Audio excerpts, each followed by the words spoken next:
got me? All right. Started here.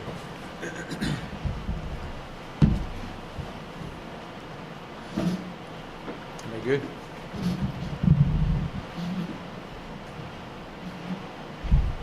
All right. Well, I definitely want to start off with what's going on across our country right now, and thoughts and prayers to all the families involved with the shooting out in Las Vegas.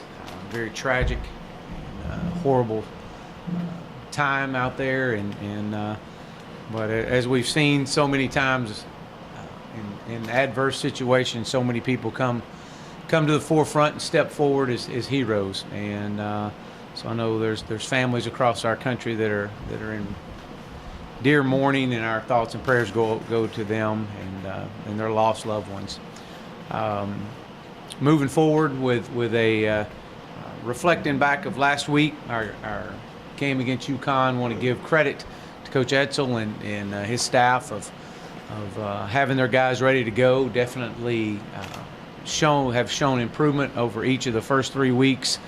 That was we knew we were going to get their best. We knew that they were going to come out and continue to improve on their first few weeks' opponents and game plans. And Coach Lashley did a phenomenal job offensively of taking what was given to them.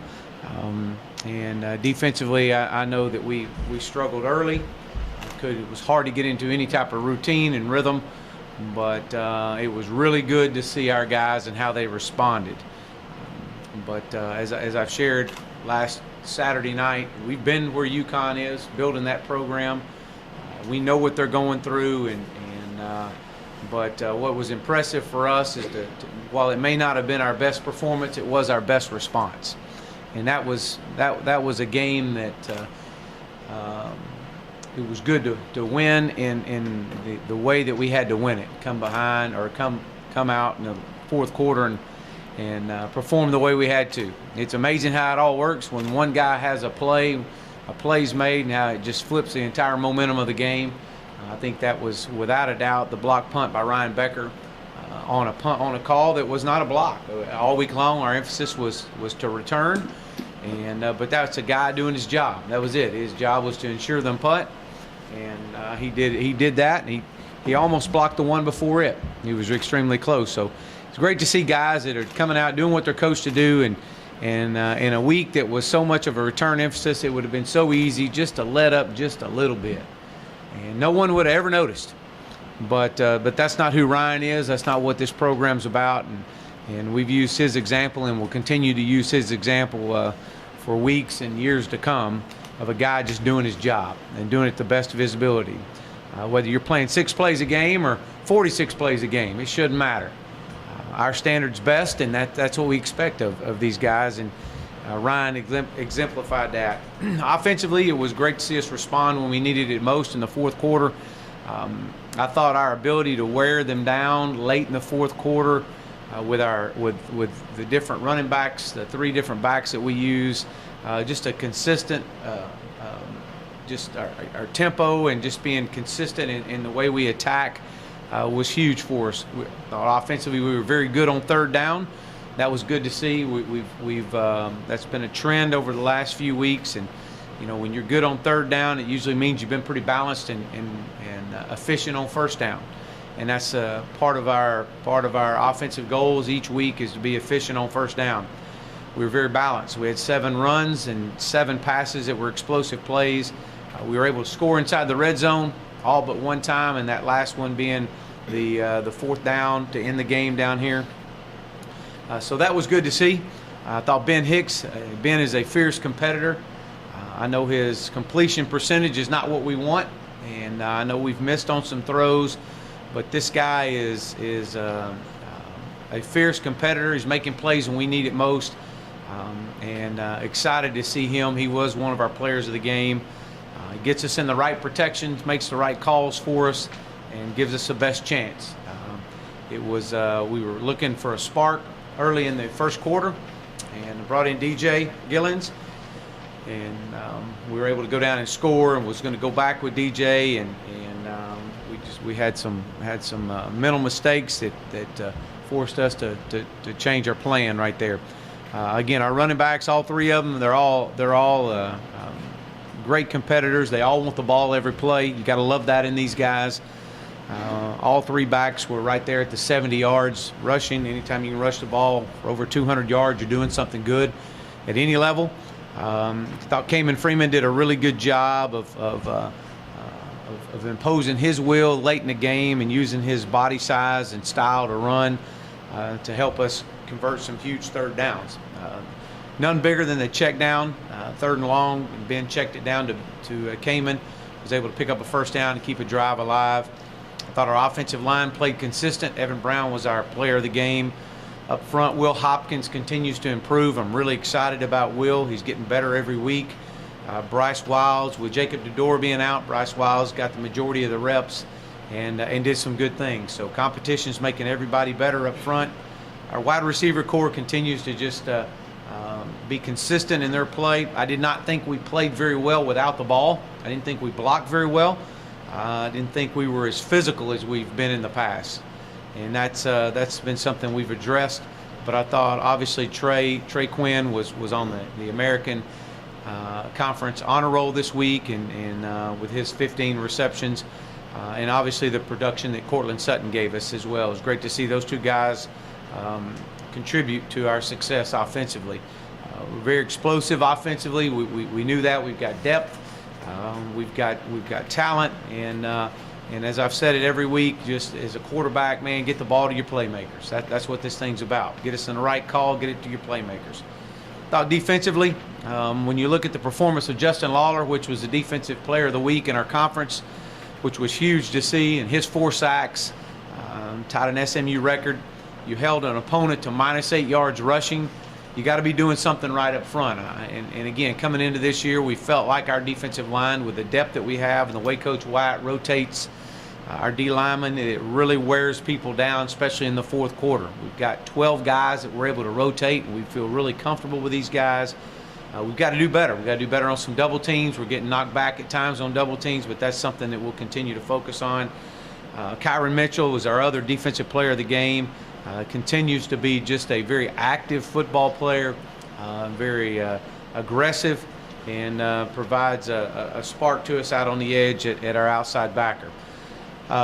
We had 8 sacks. Mason Gentry, none bigger than his 2 sacks late in the fourth quarter, and they have guys open down the field, and Mason Gentry comes in, and we're only rushing 3, and we're able to create 2 sacks. Demarie Mixon was another, had a sack. Nick Horton and Anthony Nerone all contributed with adding a half a sack each. But very good on third down defensively. We held them to 3 of 13 on third down. We had 17 plays of negative yards. You can do a lot of things that way. And I thought we played well in the fourth quarter. I did not think we played consistent. We didn't play to our standard. I did not think that we played very well on the back end in our secondary at all. I thought we played with very little confidence, which was a concern. Obviously, Jordan Wyatt did not play, but that's why they give us more than one scholarship, because we got other guys back there that's got to play too. We got to have them ready, and that's something we've got to improve on. That's something that has shown up on film for a couple of weeks, and that's something that'll get you beat. And it's just being straight about it. Sunday's all about the accountability. Being accountability and the truth Sunday. And so, you have to say what it is. And we did not play well. Matter of fact, I thought that is an understatement. I thought we missed too many tackles on the back end. We didn't play with the confidence that we need, and that's got to improve, and that will improve. Jordan White coming back this week will definitely add a huge boost to us. He's such a great leader. Watch him coach on the sideline Saturday, and trying to help those young guys out was really impressive, and I appreciate his leadership. But it'll be great to get him back out on the field today. But we did do some good things. I will say that. I think defensive line-wise, we're very disruptive. We do some good things there. Linebackers, we got to do a better job in some areas. Again, missed too many tackles, but that'll improve. Special teams, I mentioned Ryan Becker. I want to mention him again because he set the tone as the game flipped. It was because of his effort on a play that really was designed to return. So his block punt, we had caused a fumble, 2 freshmen. It was great to see Shane Haley and Delano Robinson. Shane causing a fumble on a kickoff return, and Delano picking it up, being in the right position. So again, those 2 young guys are going to continue to add to our football team and our success.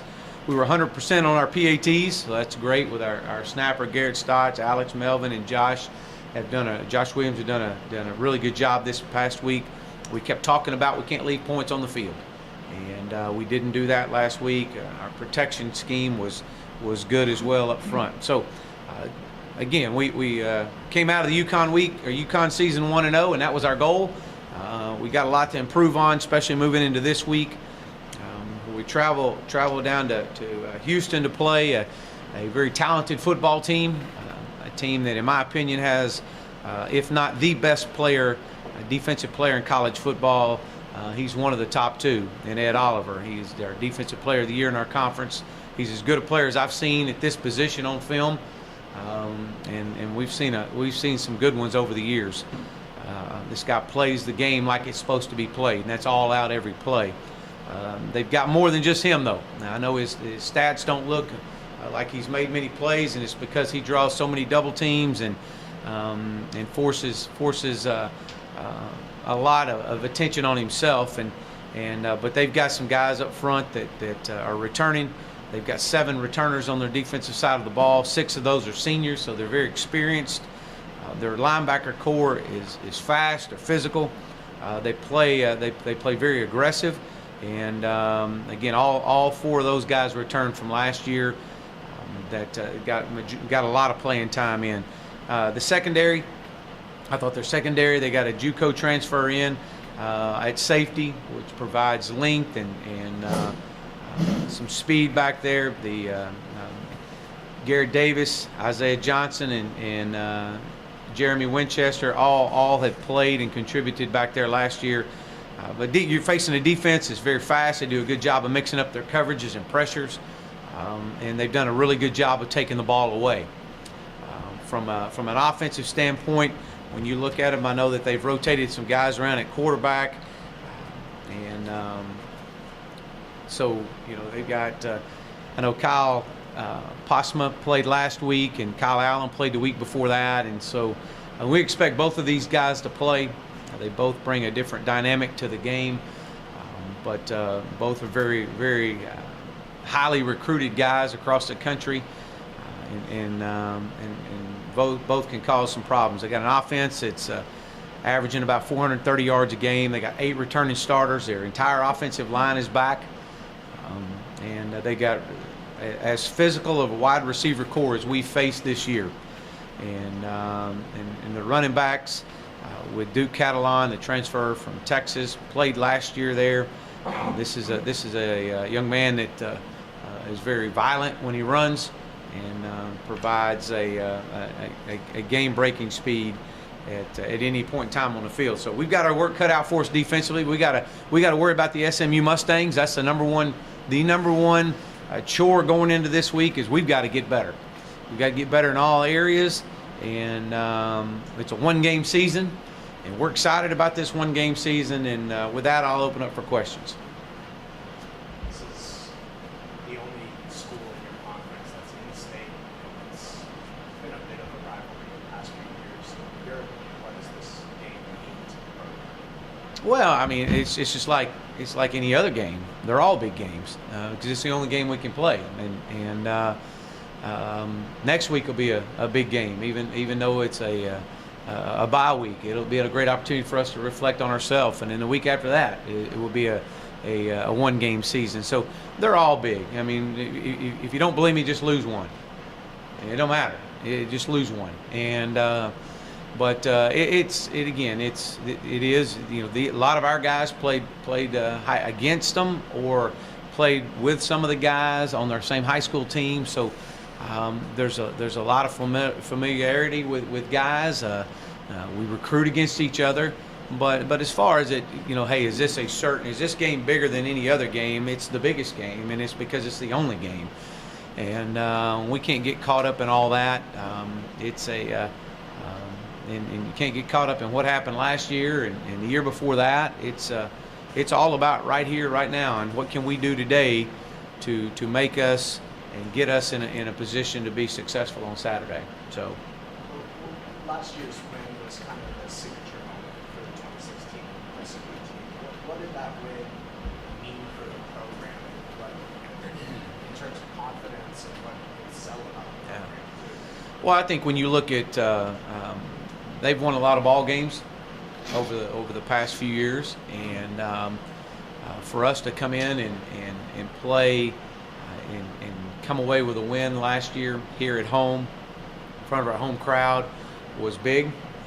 It was big because it showed that our players were improving, and we knew we were. It was big because of what we saw. Basically, we were in a bye week the week before, and it was big because before the bye week we played Tulsa, and felt like we should have won that one, and lost it in overtime and had a chance to win it in right there at the end of regulation and couldn't do it. And to walk in that locker room and to see the hurt, the tears on really all our players' faces. I was walking up the tunnel then with a whole different message than when I walked in the locker room and saw what I saw. And I knew at that point that, okay, we got it. It's taken us a long time to where we feel like that, man, they've invested enough that it's really emotional. They truly care, and so coming off of that, going into our bye week, focusing on being the best SMU team we could be, and then transitioning that into the next week, and to seeing the results, it just showed what we felt several weeks earlier, and it also showed that our guys are continuing their growth and to stay true to the process. When you talk about the long-standing rivalry between SMU and Houston and the intensity and the same state and all that, could some of the sluggishness last week have been attributed to guys looking forward? Well, and everybody's trying to say this is a rival and all that, and for some it may be. I mean, to me, when you look at rivalry, it's two good teams that have played consistent for many years, and everybody was trying to make it a rivalry last year, and we were coming off a 2-10 season, and it was more about us. And so I don't know if we've had the success, SMU's had the success to say that year in and year out this has been a big rivalry, especially when you look at the past records of the scores of this game. And so it has truly been about us. And but coming into this week, I mean, you've got two good football teams that a lot of the players know each other, the coaches know each other, they recruit against each other, and it'll be a great environment. It'll be a lot of fun. I know they'll be ready. Our guys will be ready. But at the end of the day, it's really truly is about can our players play at our standard, and if we can, that's what it's all about. And to do that, I don't want to look back on last week and say, well, that's kind of the sluggish as we were looking ahead. We're not good enough to look ahead. I mean, we're not. We're trying to build this thing, and I think UConn had a little bit to do with this. I really do. I think that they've improved, and I think that our guys, for whatever reason, might have been walking around thinking that maybe we've arrived, and so we had to get into a dogfight right there. But the difference in the past and now is the fact that we've found a way to pull it out. When last year, in the year before, we don't block the punt. The guy probably gets off a booming punt that pins us in the -1.5 yard line and rolls out of bounds right before the pylon, and we got to go 99 3/4 of a yard. Now things are different, and it's amazing what happens as you continue to build your culture and build on just the standard that we play at. And But it was good to see us pull that one out. But I got to give those guys credit, without a doubt. I mean, it's hard for me to say that looking ahead to this opponent had anything to do with us not even contesting any passes out on the edge and being 10 yards off a guy when he catches the ball. My goodness. I mean, it's just you could complete that pass. I could complete that pass without a doubt.